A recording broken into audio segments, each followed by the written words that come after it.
Bona. Inna geessun tada nadhi sin jedhee miti maal babraddanarra Natta battee nadhiista garaa sin nyaadhu.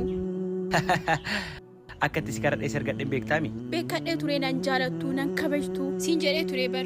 beekataniif du'a oolan amma hanga sargadheen booda harka harkana jetteen Sii miti balleessaa kan qabu.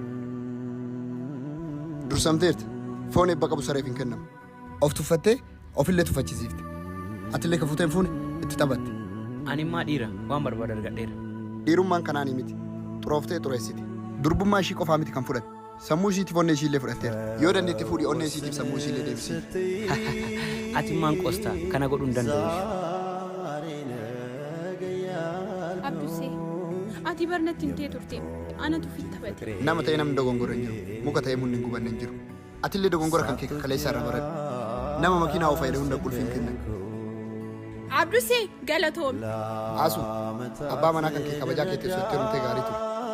Garuu amma booda of eegi. Gabanyal chala atiji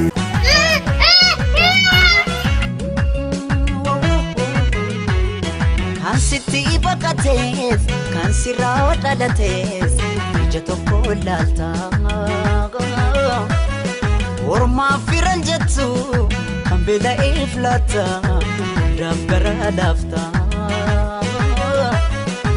Uda toleetti koo Uda hammatu koo Abaatee wakkatu Akka taakeen gatu